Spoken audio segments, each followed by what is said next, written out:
बोलिए श्री लक्ष्मी नारायण भगवान की जय। एक समय की बात है, नैमिषारण्य क्षेत्र में टोनकादिक 88,000 ऋषि बैठे हुए हैं तथा सूत जी महाराज उन्हें विभिन्न पुराणों की कथा सुना रहे हैं। सोनकादिक 88,000 ऋषियों में से एक ऋषि सूत जी महाराज को नमन करके उनसे प्रश्न करते हैं कि हे सूत जी महाराज, आपके श्री मुखारविंद से आज हम पौष माह के शुक्ल पक्ष की पुत्रदा एकादशी की व्रत कथा सुनना चाहते हैं। तो सूत जी महाराज कहने लगे कि हे ऋषिवर, यही प्रश्न एक बार राजा युधिष्ठिर ने भगवान श्री कृष्ण से किया था। राजा युधिष्ठिर ने प्रभु श्री कृष्ण को नमन करके प्रणाम करके उनसे प्रश्न किया, हे भगवान, आपने सफला एकादशी और उसका महात्मा बता करके बड़ी कृपा की है। अब आप कृपा करके मुझे पौष माह के शुक्ल पक्ष की पुत्रदा एकादशी व्रत कथा बताइए। इस एकादशी का क्या नाम है, क्या विधि है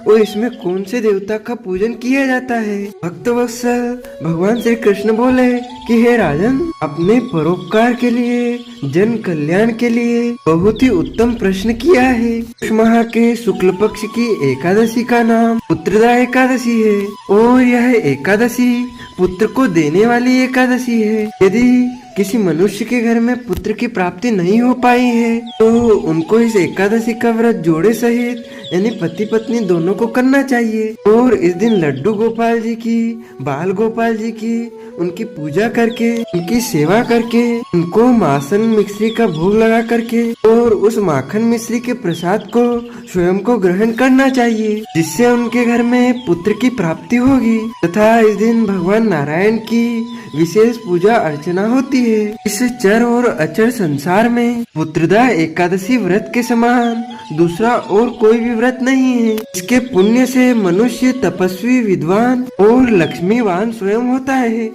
सुंदर व बुद्धिमान पुत्र की उसे प्राप्ति होती है। यदि उनके घर में पुत्र है तो पुत्र को दीर्घायु मिलती है, पुत्र की उन्नति होती है, पुत्र की प्रगति होती है। भगवान श्री कृष्ण कहते हैं कि हे राजन, मैं आज आपको पुत्रदा एकादशी व्रत कथा सुनाने जा रहा हूँ, तुम ध्यान पूर्वक सुनो। भगवान कहते हैं कि भद्रावती नामक नगरी में सुकेतुमान नाम का राजा राज्य करता था। उसके कोई पुत्र नहीं था। उसकी स्त्री का नाम सेव्या था। वह निपुत्र होने के कारण सदैव चिंतित रहा करती थी। राजा के पितृ भी रो रो कर पिंड लिया करते थे और सोचा करते थे कि इसके बाद हमको कौन पिंड देगा। राजा को भाई, बांधव, धन, हाथी, घोड़े, राज्य और मंत्री, इन सब में से किसी से भी संतोष नहीं होता था। वह सदैव यह विचार करता था कि मेरे मरने के बाद मुझको कौन पिंडदान करेगा। बिना पुत्र के पितरों और देवताओं का ऋण मैं कैसे चुका सकूंगा। जिस घर में पुत्र ना हो उस घर में सदैव अंधेरा ही रहता है। इसीलिए पुत्र उत्पत्ति के लिए प्रयत्न करना चाहिए। जिस मनुष्य ने पुत्र का मुख देखा है वह धन्य है। उसको इस लोक में यश और परलोक में शांति मिलती है, अर्थात उनके दोनों लोग सुधर जाते हैं। पूर्व जन्म के कर्म से ही इस जन्म में पुत्र, धन आदि प्राप्त होते हैं।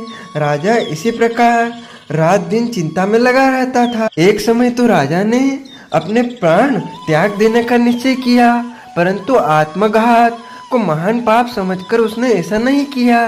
एक दिन राजा ऐसा ही विचार करता हुआ अपने घोड़े पर चढ़कर वन को चल दिया तथा पक्षियों और वृक्षों को देखने लगा। उसने देखा कि वन में मृग, व्याघ्र, सुअर, सिंह, बंदर, सर्प आदि सब भ्रमण कर रहे हैं। हाथी अपने बच्चों और हथिनियों के बीच घूम रहा है। इस वन में कहीं तो गीदड़ अपने कर्कश स्वर में बोल रहे हैं, कहीं उल्लू ध्वनि कर रहे हैं। वन के दृश्यों को देखकर राजा सोच विचार में लग गया। इसी प्रकार आधा दिन बीत गया। वह सोचने लगा कि मैंने कोई यज्ञ किए, ब्राह्मणों को स्वादिष्ट भोजन से तृप्त किया, फिर भी मुझको दुख प्राप्त हुआ, क्यों? राजा प्यास के मारे अत्यंत दुखी हो गया और पानी की तलाश में इधर उधर फिरने लगा। थोड़ी दूरी पर राजा ने एक सरोवर देखा। उस सरोवर में कमल खिले थे तथा सारस, हंस, मगरमच्छ आदि विहार कर रहे थे। उस सरोवर के चारों तरफ मुनियों के आश्रम बने हुए थे। उसी समय राजा के दाहिने अंग फड़कने लगे। राजा शुभ शकुन समझकर घोड़े से उतरकर मुनियों को दंडवत प्रणाम करके बैठ गया। राजा को देखकर मुनियों ने कहा, हे राजन, तुमसे अत्यंत प्रसन्न है, तुम्हारी क्या इच्छा है सो कहो। राजा ने पूछा, महाराज आप कौन हैं और किस लिए यहाँ आए हैं, कृपा करके बताइए। मुनि कहने लगे कि हे राजन, आज संतान देने वाली पुत्रदा एकादशी है। हम लोग विश्वदेव है और इस सरोवर में स्नान करने के लिए आए हैं। यह सुनकर राजा कहने लगा कि हे महाराज, मेरे भी कोई संतान नहीं है। यदि आप मुझ पर प्रसन्न हैं तो एक पुत्र का वरदान दीजिए।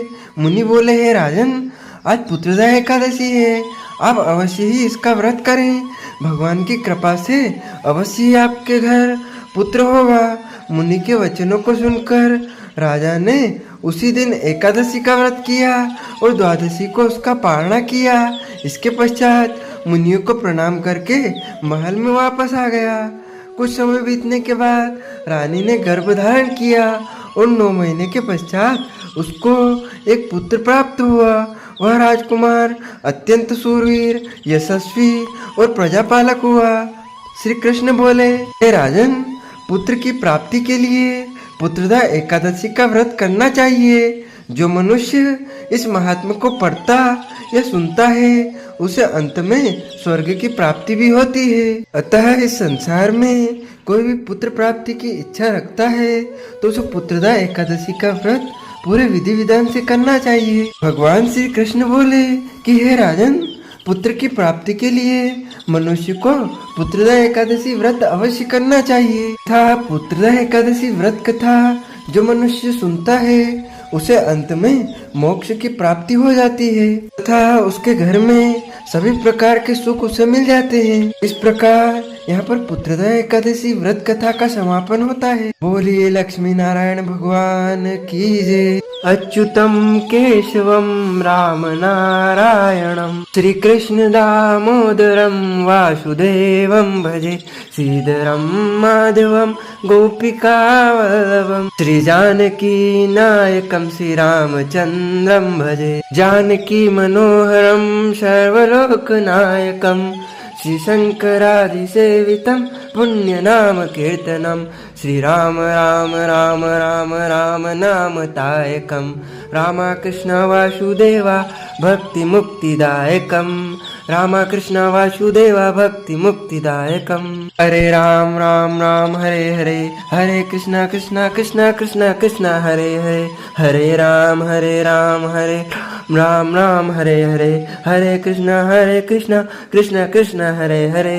श्री कृष्ण गोविंद हरे मुरारी हे नाथ नारायण वासुदेवा श्री कृष्ण गोविंद हरे मुरारी हे नाथ नारायण वासुदेवा। बोलिए श्री लक्ष्मी नारायण भगवान की जय। श्री वृंदावन बिहारी लाल की जय। श्री गिरिराज धरण की जय। श्री गोवर्धन नाथ भगवान की जय। श्री बालकृष्ण लाल की जय। श्री श्याम सुंदर यमुने महारानी की जय। जगत गुरु श्री वल्लभाधीश की जय। श्री गोसाई जी परम दयाल की जय। श्री गुरुदेव की जय। लाडले लाल की जय। आज के आनंद की जय। धर्म की जय हो, अधर्म का नाश हो, प्राणियों में सद्भावना हो, विश्व का कल्याण हो। सियावर रामचंद्र की जय हो, सनातन धर्म की जय हो, गौ माता की जय हो, नगर बस्ती की जय हो,